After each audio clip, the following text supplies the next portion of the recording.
Welcome back to Alaska Rural Homestead. Hi. I'm Michelle and this is Mark. We are sitting in front of some of our garden beds. So I can't wait to show you guys because we planted this roughly, I believe in May sometime, and it was still a little chilly then. We put plastic over the top just until things germinated, and then we took the plastic off, and here it is mid-August, and it is time to harvest our beets and carrots, and they are so beautiful. Look, and what else do we have? Turnips. Turnips. Oh my gosh, we've got the most beautiful turnips. So obviously the weather is kind of starting to get a little crappy on us, so what we're going to do is we're going to kind of pick all this stuff real quick and try to get you clips of the stuff that we pick, and at the very end we'll give you the weights so we can add it to the Shed Wars. So stick around and watch us harvest. Okay, so this is obviously our beet bed. I'm just going to pull this out of the way so I don't catch my hand on it. Oh, look at that golden beet. Beautiful.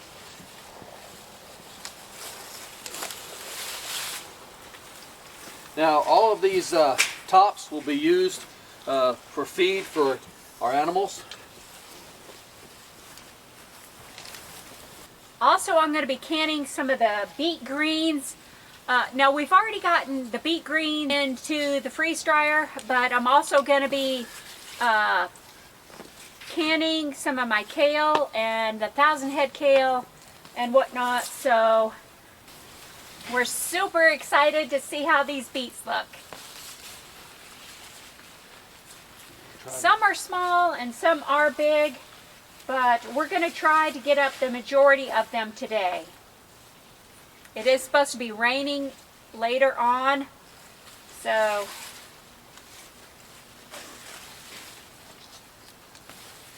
look at that beauty! Yummy. Pickled beets are on the menu. Yes. For sure. Good one right there.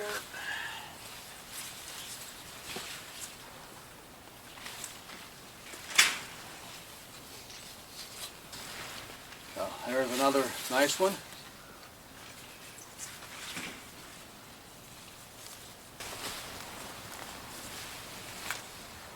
Oh my gosh, look how beautiful that is. That is. That is one of our golden beets. So these are ox heart carrots. They're made to be small and compact like this. They're really tasty. And beets are super good for you. There's so many things that you can do with beets. And we do not like to waste anything. So whatever we do not harvest, like the greens or whatnot, they will feed our bunnies, they'll feed our pigs and chickens and our turkeys. Now what you guys may see in the background, and if not we'll try to show you later, is we had to put an electric fence around this one also, because the moose just love to raid us. Guys, cute here. Those are the ox heart, huh? Yep. How about this, honey? Just. Oh my gosh! Look at that!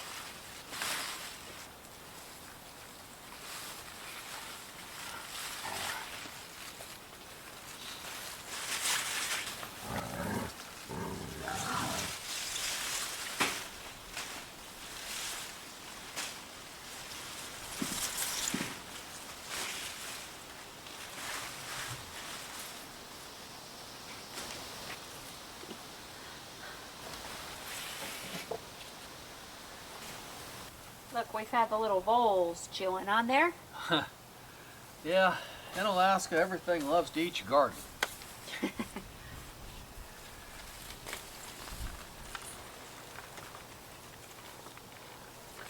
Yep, everything loves to eat your garden here in Alaska.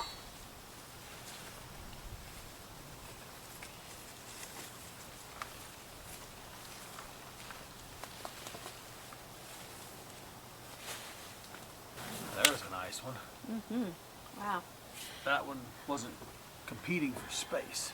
Now, if you guys didn't see when we planted the seedlings in these beds, we had tilled in some of our goat manure, we tilled in some of our rabbit manure, and we also tilled in some straw that we had.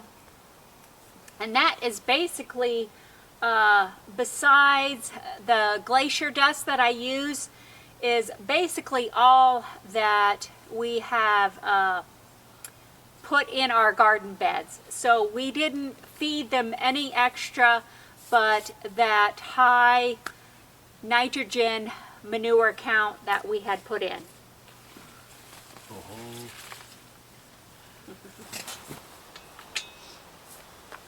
That's why I brought the cart around here, because I figured it was going to fill up pretty damn quick.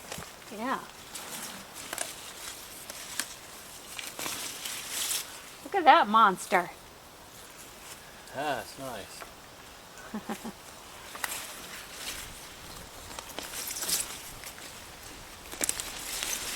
Those are so beautiful.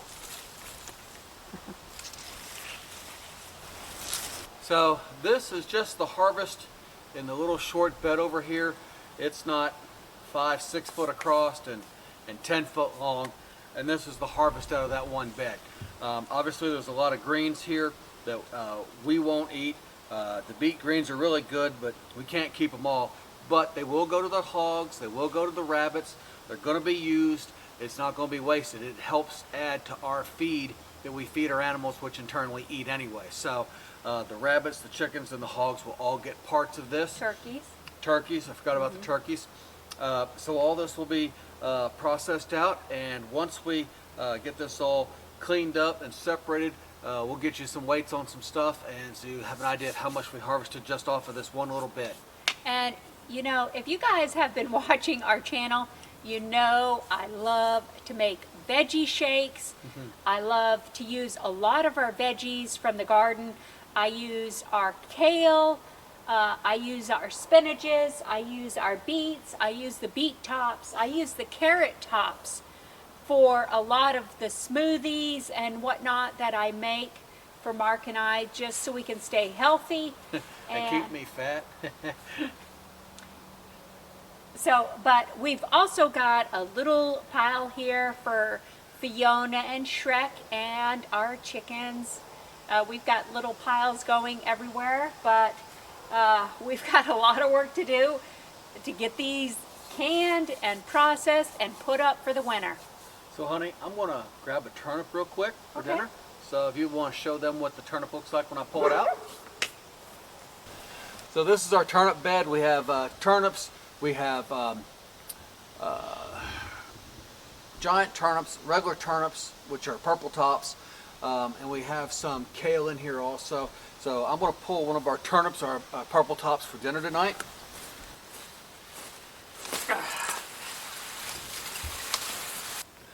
So like I said, this is the turnip out of our turnip bed over there. This bed that we're using is about 3 foot wide and 10 foot long.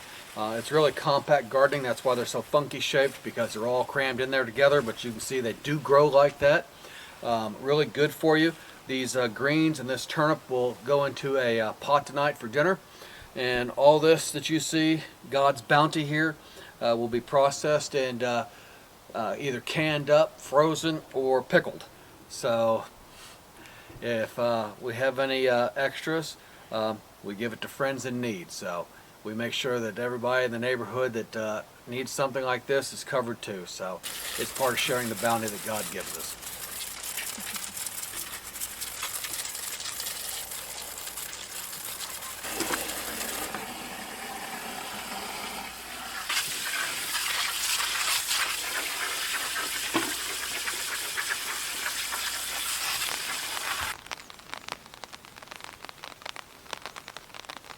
And this is our garlic patch that Michelle planted last fall.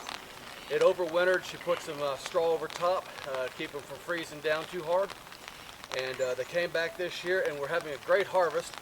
I apologize for already picking some, but it is really raining out here. So by the way, shout out to Shed Warriors. we're here, it's in the rain, and this is the lifestyle. So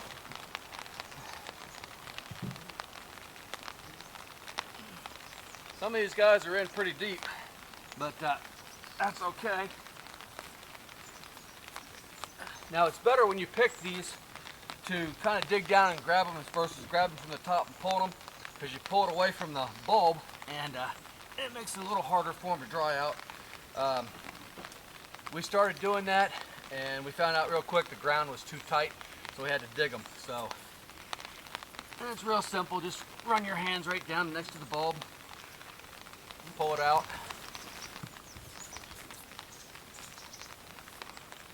Come here, Charlie. Come here. There's Charlie dog. He's out here. Of course, he's in the way, but he doesn't care. He likes the garden. He likes us out here because he's got his ball that he's just got to have. And it's kind of nice having him out here because he does let us know if there's any bears or anything like that around. Now, just an idea, I started to pull this one out thinking it was going to be loose enough, and it wasn't. And if I wouldn't have been paying attention, I'd have lost a few cloves here. So that's why we pull them out the way we do.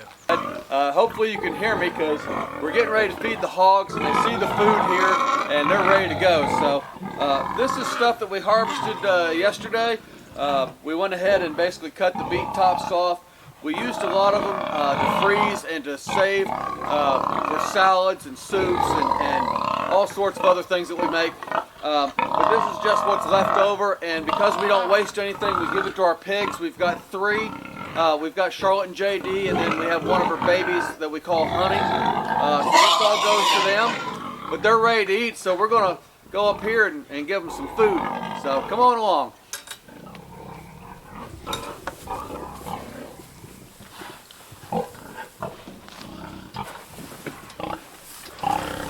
So we talk a lot about JD here. This is our big boar, and you can tell he is just a lover. He likes for you to scratch him. And he will actually sit there at the fence to be scratched. Especially when you get him on his butt and his sides. But how many people could say that they've got a pig that is actually friendly like this, especially a full-grown boar? But he's been hand raised and he's part of the family. He gives us our offspring every year. So he's a good boy. And he's got tusks that are about this long, so just so you know, he is uncut in every way. And of course Charlotte, our breeding sow, you can see what they eat. Quality diet. It's all natural. It's not store-bought. This makes for a better tasting pig, so keep that in mind if you all decide you want to do that on your own homestead. So let's show you our little baby.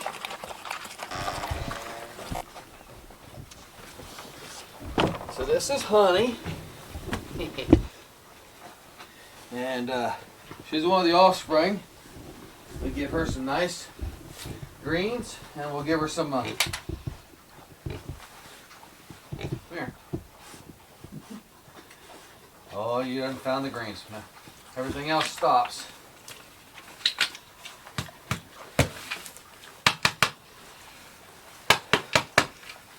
Now, like I said, all this stuff here is all natural. This is grains and stuff that are locally grown. It's barley, oats, a little bit of wheat, a little bit of corn in here, and that's all mixed up. We ferment this stuff overnight.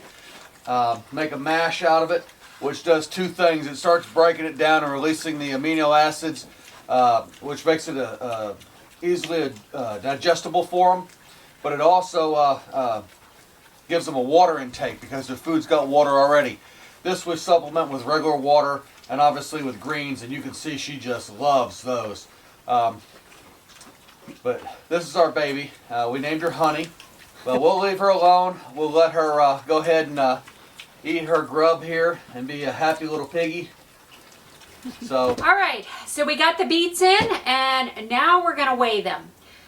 So here we have the golden beets, and we also have Detroit beets, and we've got the albino beets. So I'm going to go ahead and weigh these, and I've got a scale right here that I use to weigh a lot of chickens and turkeys and that kind of stuff for customers.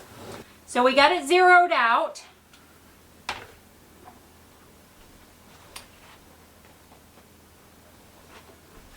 And we got 9.5 pounds, so 9.5 pounds. I'm gonna go ahead and put these beets maybe in the sink.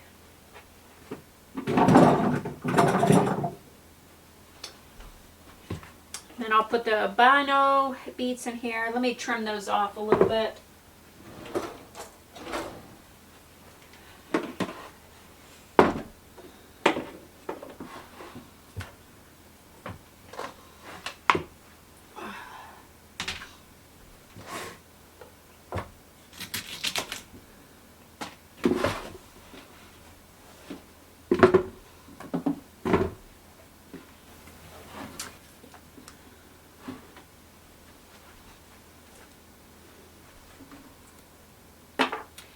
Okay, so now we're going to weigh these. All right, we got it zeroed out. And we got 8.5, so 8.5 pounds. Go ahead and zero that out again. And 5 pounds of beets here. 21.5 pounds of beets.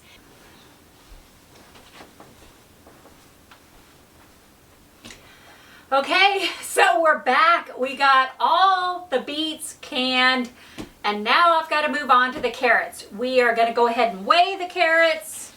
We're going to zero this out, and it's zeroed out, and we already know that this container is 1/2 pound.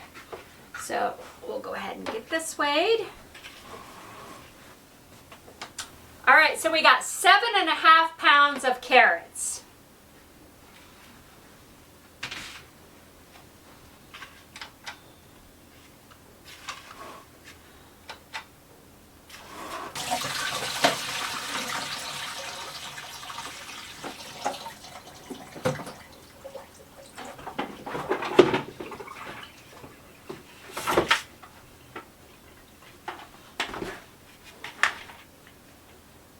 Okay, so we know this container weighs 1/2 pound too. So we'll get this weighed. We already got it zeroed out. Okay, so 6.5 pounds of carrots on this one, and then we got 7 pounds of carrots in the other container. So I went ahead and canned all my beets, and these are pickled beets. Now I find that if I was just to can the beets, they tend to turn out a little bit slimy. So I like to pickle all my beets, and I feel that they preserve a little bit longer that way. Now I did each type of beet a little bit different. This one I put onions in there. And I will leave all the recipes down below so you can maybe can some beets yourself. And beets are super, super good for you. And then these are the golden beets. Now I put some of my dill and fennel, and I also freeze a lot of my garlic that I put in here. Now that's garlic from last year. I will just peel it and whatnot and put it in the freezer. That way I have it on hand when the rest of my garlic doesn't last that long. I've got peppercorns and whatnot, but I will definitely leave the recipe down below. And then this one is the albino beets, and this one has apples in there and garlic and my spices. So, you know, I find by putting some type of acidity in there, not just from the vinegar, but like this one is made with the onions. This one has the garlic and maybe a few onions in there. And then this one has the apple and the garlic in there.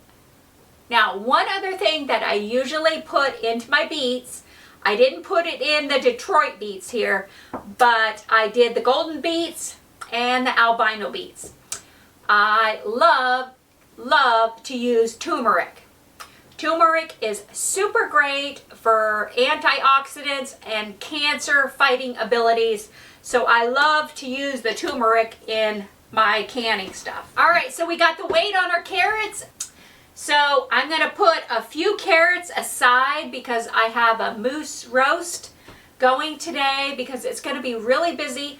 I've also got to can some of our beet greens and some of my kale and mustard greens. I also have mustard greens that I stuck in my freeze dryer. I do not like to depend on one certain way on preserving our harvest. Just because you never know what can happen. If I was to stick them all in the freezer and the freezer went down for some reason, who knows, I might lose them. So I like to can a lot of our greens, and I'll be canning my mustard greens, my kale. I believe I got some spinach out there still, but I'm going to set a few of these carrots aside for our moose roast, and it's going to be delicious. And so I'm going to get busy. So anyways, you guys, thanks for sticking around. And don't forget to give us a thumbs up if you like this video. If you didn't, then put a thumbs down. Anyways, we'll talk to you later. Bye now.